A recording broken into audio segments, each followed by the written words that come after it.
D23 has just kicked off in Anaheim, and while the big parks panel is still to come, the show floor is already delivering some incredible reveals. Every 2 years, Walt Disney Imagineering builds what has become one of the most anticipated stops of the entire event. A dedicated pavilion where models, concept art, ride vehicle maquettes, and audio animatronics give fans the closest look yet at what's being built around the world. This year's edition is called Imagineering Horizons, and it is, by Disney's own words, the largest Imagineering pavilion ever built for a D23 Expo. There are a lot of projects currently underway around the world, and Disney is expected to provide many updates regarding all of these. With the first previews, we've already gotten many special looks into so many of these, and while the big announcements remain a secret, there is a lot to go through, from Piston Peak at Magic Kingdom to Tropical Americas and Animal Kingdom, and projects for the international parks too. But for us, one display stands above the rest. Disney has given us yet another inside look at the Lion King attraction coming to Disney Adventure World, and there is a lot to say about what we've seen.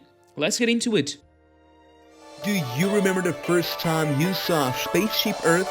That moment you walked through the gates and there it was, rising above everything, gleaming, impossible, real.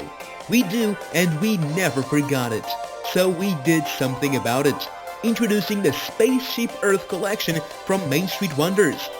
4 handcrafted pieces inspired by the most iconic structure in theme park history. The Scribe, Saint the Phoenicians' wholesome books. The Communicator, inventing the alphabet, start here. The Timekeeper, after 30,000 years of time travel, here we are, right on time. And the Beacon, a gentle beacon for your home port. Every piece handcrafted with care, every piece a little piece of the magic you never forgot. Because wonder doesn't end at the exit gates. Main Street Wonders. Wonders of history, discovery, and ageless fantasy. Find your wonder at mainstreetwonders.com. Let's start where the pavilion itself begins its story, with the Carousel of Progress. Walt Disney's original rotating theater is getting its first major update in decades, as Imagineering brings it to the 21st century. On display are 2 brand new costumes, one from the 1960s scene and one from the future scene, giving the first real indication of how the show's aesthetic is evolving. Alongside these are 2 maquettes displayed at the same scale as those seen on Walt Disney's Wonderful World of Disney, plus a newly designed attraction poster inspired by the original. Carousel of Progress is one of the classic Disney attractions that can never disappear, but must be updated to keep being relatable with guests. And I'm very happy with how much care Imagineering is putting into this project, and these first looks reassured me, excited to see what the future brings to this ride. Moving to the other side of the Magic Kingdom, 2 very different projects are represented. The biggest single model in the entire pavilion so far belongs to Piston Peak National Park, the Cars-themed expansion coming to Frontierland. Imagineering built a massive 19 by 19 foot model of the land and includes something genuinely significant: the first look at Piston Peak's second attraction. We've had concept art and maps to theorize about it for a while now, but a physical model at this scale tells us something different. You can see how the land works, how the sightlines look, and how the 2 attractions fit together. We've known for a while that the 2 rides would serve 2 different purposes. The first would be more reminiscent of Radiator Springs Racers through this mountainous terrain, while the other would be a flat ride to better fill the area. This confirms that the latter will be similar to Cars 4 Roues Rally in Disney Adventure World, although placed in a much better themed area. We've also gotten a first look at a model of the vehicles for the e-ticket rally race ride, a rally car with dirt and bends, and it'll be incredible seeing these cars making their way around and over the steep hills of Piston Peak. I am very excited to see this land rise from the ground, and I think it'll be an incredible addition to the Magic Kingdom. When it comes to the second land here, Disney hasn't showcased much about villains, except 2 models of trees that will be present there. I expect a much more detailed look into it and its rides once the park panel concludes. However, this teasing pretty much confirms it. Over at Hollywood Studios, the Monstropolis section features a mood board filled with sketches and design renderings showing the inspiration behind the land's different neighborhoods. However, what makes this display particularly fun are the painted models of monster-fied versions of familiar city creatures with a pigeon, a squirrel, and a rabbit, each reimagined as if they live in the world of Monsters, Inc.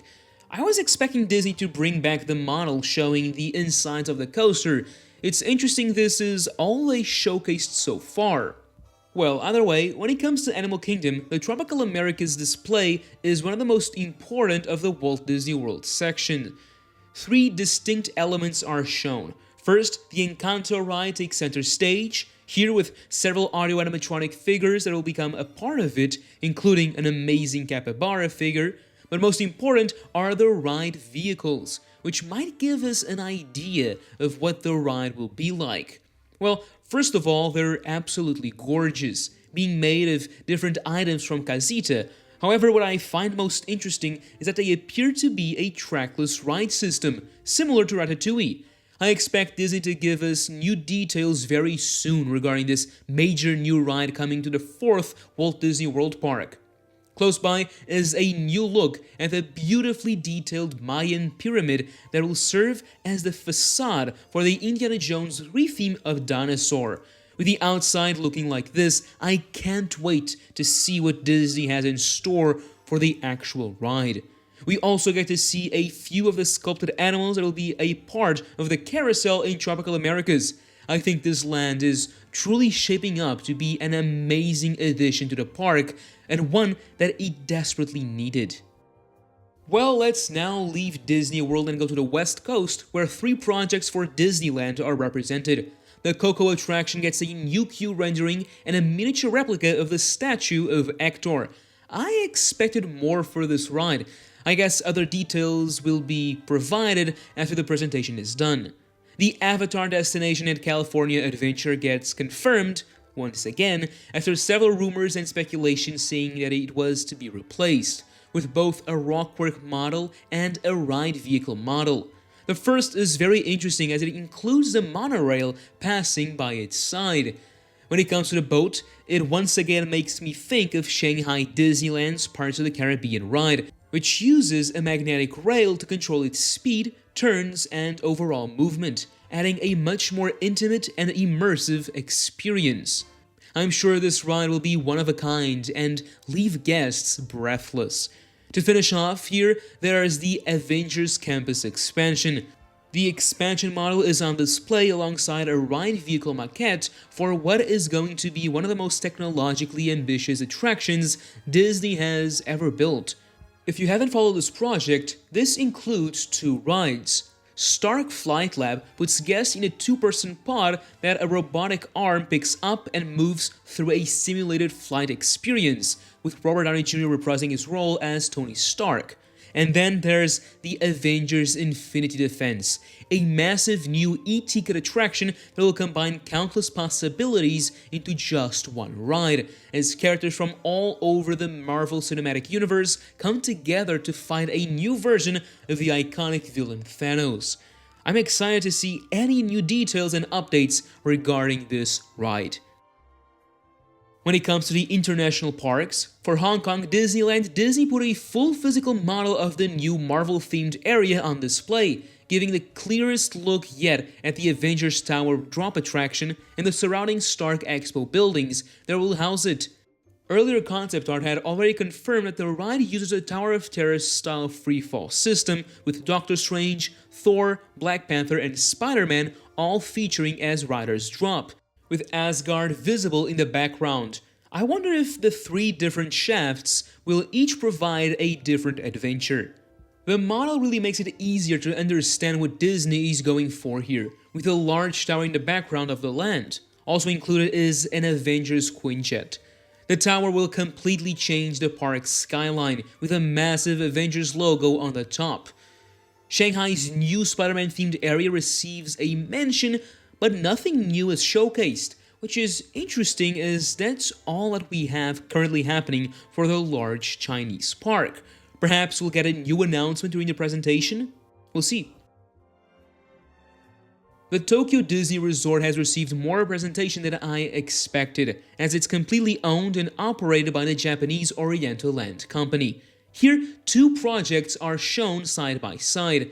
The Wreck-It Ralph attraction, where Imagineering will be expanding the world of Sugar Rush with new locations and created 12 original characters made exclusively for the ride, and the massive, completely new and reimagined Space Mountain, which gets a design model, a ride vehicle maquette, and a scale model of the attraction's new plaza icon.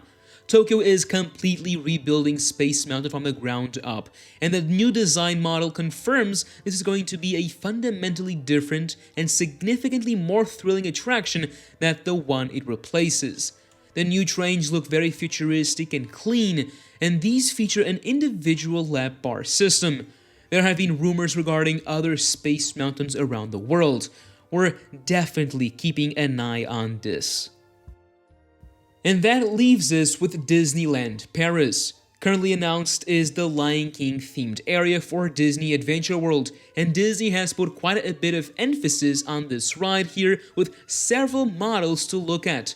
First of all, we have a black light study model, which is how Imagineers work on the visual language of a dark ride before committing to full construction. It shows the layout of the Hakuna Matata scene, the scale of the set, the way light and color behave on the space, and how the ride path moves guests through the experience. It looks incredible with a lot of set dressing in that iconic Lion King style. To the side, there is the ride vehicle maquette. It matches what we've seen in the past images from Imagineering. It's a log flume style boat ride with a capacity for 12 guests, with the distinctive Lion King design details we spotted on the scale model shown by Beth Clapperton. And then we have the beautiful Rafiki's tree as a physical scale model full of different details and paintings. This gives us a first real sense of what that landmark and the land will look like at land level. This display is a significant moment in the history of the project. The Lion King has been under construction for a while, the show building is rising fast, and yet Disney has shown almost nothing about what is actually happening inside. I expect several new details will be shared when it comes to the scenes, animatronics, and ride experience during the park's presentation. Well, the parks panel is still to come, and if this pavilion is any indication, there is considerably more to be revealed. I'll be covering everything as it comes out, so make sure you're subscribed and have notifications on. This is going to be a very big weekend. Now I ask you, what from the pavilion excited you the most? Let me know down below. And now, as always, thank you for watching, and that's a wrap.